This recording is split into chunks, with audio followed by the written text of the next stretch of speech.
আসসালামু আলাইকুম ভিউয়ার্স, সবাই কেমন আছেন? আশা করছি সবাই অনেক বেশি ভালো আছেন। তো আজকের আয়োজনে থাকছে মুরগির মাংস দিয়ে দুর্দান্ত স্বাদের একটি রেসিপি। এটা দেখতে যতটা সুন্দর, খেতে কিন্তু তার চেয়েও বেশি মজার।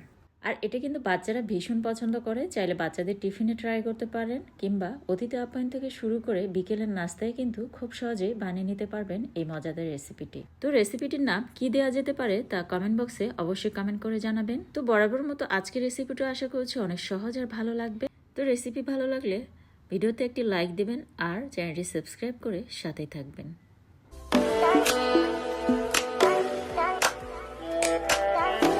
তো ভিউয়ার্স, আমি অফ ক্যামেরায় কিন্তু একটি বড় সাইজের আলু আর 4টি মুরগির লেগ পিস নিয়েছি, আর এর সাথে একটুখানি লবণ আর গোলমরিচের গুঁড়ি দিয়ে এটাকে সিদ্ধ করে নিয়েছি। আর বাকি উপকরণগুলো অ্যাড করে দিয়েছি: হলুদ পাউডার, মরিচ পাউডার, জিরা পাউডার, ধনিয়া পাউডার আর একটুখানি আদা পেস্ট আর রসুন পেস্ট। তো এটাকে এখন ঢাকনা দিয়ে ঢেকে খুব ভালোভাবে সিদ্ধ করে নেব। পার্সোনালি এই রেসিপিটি কিন্তু আমি প্রথমবার ট্রাই করেছি, আর আমার কিন্তু অনেক ভালো লেগেছে। তো অবশ্যই একবার ট্রাই করে দেখবেন। আর শেষের দিকে দিয়ে দিলাম একটি পেঁয়াজ কুচি, দিয়ে একটু নেড়েচেড়ে এটাকে এখন নামিয়ে নিচ্ছি।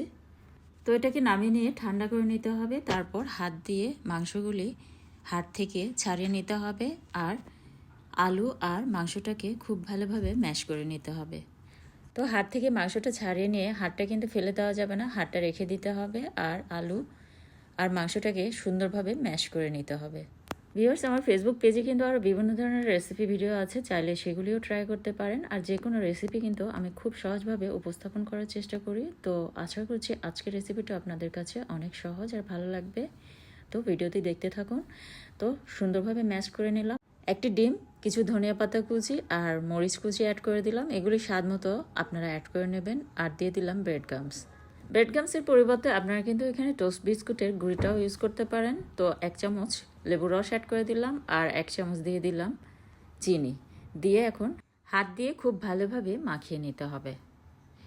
তো হাত দিয়ে মাখিয়ে নেওয়ার পর এটার কনসিস্টেন্সিটা কেমন হবে তা দেখে বুঝতে পারছেন। তো এটাকে এখন আমি যে মুরগির হাড়টা রেখেছিলাম সেটা দিয়ে এভাবে আমি বানিয়ে নিয়েছি। একদম ইউনিক একটি রেসিপি, আর দেখতেও কিন্তু দারুণ। তো সবগুলি ঠিক একইভাবে বানিয়ে নিলাম। তো এখন কোডিং করার জন্য আমি ডিম ভেঙে নিচ্ছি। তো আপনাদের পরিমাণের উপর ডিপেন্ড করে কিন্তু ডিমের পরিমাণটা বাড়িয়ে বা কমিয়ে নিতে পারেন। তো আমি 2টি ডিম নিয়ে নিলাম, আর একটুখানি লবণ অ্যাড করে দিয়ে এটাকে খুব ভালোভাবে ফেটিয়ে নিতে হবে। নিয়ে এটাকে একটা সাইডে রেখে দিচ্ছি। তো ডিমের মিশ্রণে খুব সুন্দর করে চুবিয়ে নিতে হবে। তারপর এটাকে ব্রেড গামসে গুঁড়িয়ে নিতে হবে। আপনারা চাইলে এখানেও টোস্ট বিস্কিটের গুঁড়িটা ইউজ করতে পারেন। তো সুন্দরভাবে কোডিং করে নিতে হবে যাতে কোনো অংশ ফাঁকা না থাকে।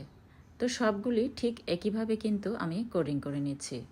আর এভাবে কোডিং করে নিয়ে কিন্তু আপনারা ডিপ ফ্রিজে রেখে দিতে পারেন 10 থেকে 15 দিনের মতো। যখনই খেতে মন চাইবে ডিপ ফ্রিজ থেকে আধা ঘন্টা আগে বের করে নেবেন।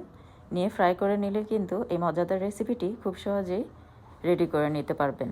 তো ডিপ ফ্রিজে রাখার সময় কোনো এয়ারটাইট একটি বক্সে রেখে এটাকে 10 থেকে 15 দিনের মতো সংরক্ষণ করতে পারেন। তো এখন এটাকে ভেজে নেওয়ার পালা। তো চুলায় একটা প্যান বসিয়ে দিয়ে আমি সাদা তেল পরিমাণ মতো দিয়ে তেলটাকে খুব ভালোভাবে গরম করে নিয়ে আমি এখন এগুলিকে একটি একটি করে ছেড়ে দিচ্ছি। দিয়ে চুলার পাওয়ারটা একদম মিডিয়াম টু লো পাওয়ারে রেখে কিন্তু একটু টাইম নিয়ে এগুলিকে ভেজে নিতে হবে। অ্যাট ফার্স্ট কিন্তু 1 মিনিটের মতো এগুলিকে খুব ভালোভাবে ভেজে নিয়ে তারপর চুলার পাওয়ারটা মিডিয়াম টু লো পাওয়ারে রেখে একটু টাইম নিয়ে ভেজে নিতে হবে। তা না হলে এটা কিন্তু ভেঙে যেতে পারে। তো প্রথমে কিন্তু চুলার পাওয়ারটা মিডিয়ামে রেখে 1 মিনিটের মতো ভেজে নিয়ে তারপর চুলার পাওয়ারটা মিডিয়াম টু লো পাওয়ারে রেখে এগুলিকে একটু টাইম নিয়ে এভাবে ক্রিস্পি করে ভেজে নিতে হবে। আর কতটা ক্রিস্পি হয়েছে তা উপরের সাইডটা দেখেই বুঝতে পারছেন। তো টমেটো সস দিয়ে গরম গরম পরিবেশন করুন। আর বাচ্চাদের টিফিনে অবশ্যই একবার ট্রাই করে দেখবেন, বাচ্চারা কিন্তু এটা ভীষণ পছন্দ করে। তো পরবর্তী রেসিপি দেখার আমন্ত্রণ জানিয়ে আজকের মতো এখানে বিদায় নিচ্ছি। সবাই খুব বেশি ভালো থাকবেন, আমার জন্য দোয়া করবেন। আমিও দোয়া করি আপনারা অনেক বেশি ভালো থাকেন। তো ফয়েল পেপার দিয়ে এভাবে মুড়িয়ে নিয়ে আপনারা কিন্তু বাচ্চাদের টিফিনে ট্রাই করতে পারেন। আর হ্যাঁ, আমার ইউটিউব চ্যানেল থেকে যদি ভিডিওটি দেখে থাকেন তবে সাবস্ক্রাইব করে আমাকে সাপোর্ট করবেন। আর ফেসবুক পেজ থেকে যারা দেখছেন তারা অবশ্যই ফলো দিয়ে সাথে থাকবেন। আর হ্যাঁ, যারা রেসিপিটি ট্রাই করবেন তাদের এই রেসিপিটি কেমন হয়েছিল তা ভিডিওর নিচে কমেন্ট বক্সে অবশ্যই কমেন্ট করে জানাবেন। তো অতিথি আপ্যায়ন থেকে শুরু করে বিকেলের নাস্তায় কিংবা বাচ্চাদের টিফিনে খুব সহজেই এই মজাদার রেসিপিটি বানিয়ে নিতে পারবেন। তো বরাবরের মতো আজকের রেসিপিটাও আপনাদের কাছে অনেক সহজ আর ভালো লেগেছে আশা করছি। তো ভালো লাগলে পেজটি ফলো করে সাথে থাকবেন, আর ইউটিউব চ্যানেল থেকে দেখে থাকলে সাবস্ক্রাইব করে আমাকে সাপোর্ট করবেন।